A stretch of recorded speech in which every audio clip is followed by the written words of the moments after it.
పెళ్లి ఫిక్స్ అయిందా? తెలుగు మ్యాట్రిమోనీకి థ్యాంక్స్ చెప్పాలి. పెళ్ళంటేనే తెలుగు మ్యాట్రిమోనీనే. 26 సంవత్సరాల నమ్మకం, లక్షలాది సంతోషకరమైన వివాహాలు. తెలుగు మ్యాట్రిమోనీని డౌన్లోడ్ చేయండి.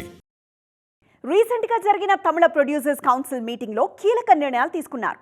ఇక మీదట హీరోలకు పారితోషికం ఇచ్చే పరిస్థితి లేదని, ఏ హీరో అయినా ప్రాఫిట్ లో షేర్ తీసుకునే ఒప్పందంతోనే సినిమాలు చేయాలి అంటూ డిమాండ్ చేస్తున్నారు.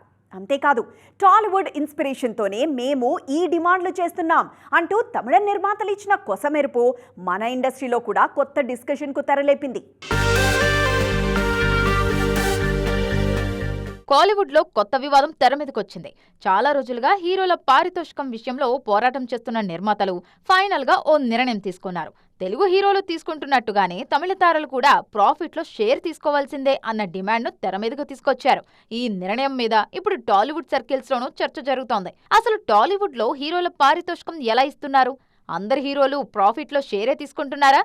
అలా సాధ్యమవుతుందా? నిజంగానే భారీ పారితోషికం అందుకుంటున్న హీరోలు, దర్శకులు షేర్ తీసుకుంటే నిర్మాతల మీద ప్రెషర్ చాలా వరకు తగ్గిపోతుంది.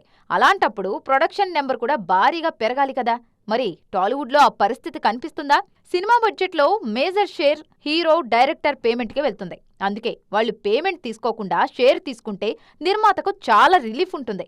అదే జరిగితే ఫైనాన్సియర్స్ అవసరం లేకుండానే భారీ చిత్రాలు నిర్మించే ఛాన్స్ ఉంటుంది. తెలుగు హీరోల సంగతి సరే, మన దర్శకులు, ప్రొడక్షన్ హౌసులు తమిళ హీరోలతో చేస్తున్న సినిమా సంగతేంటి?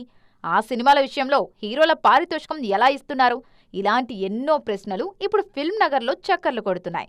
అయితే చాలా సినిమాల విషయంలో ఆర్థిక లావాదేవీలకు సంబంధించిన వివరాలు బయటకొచ్చే పరిస్థితి ఉండదు. పెళ్లి ఫిక్స్ అయిందా? తెలుగు మ్యాట్రిమోనీకి థ్యాంక్స్ చెప్పాలి. పెళ్ళంటేనే తెలుగు మ్యాట్రిమోనీనే. 26 సంవత్సరాల నమ్మకం, లక్షలాది సంతోషకరమైన వివాహాలు. తెలుగు మ్యాట్రిమోనీని డౌన్లోడ్ చేయండి.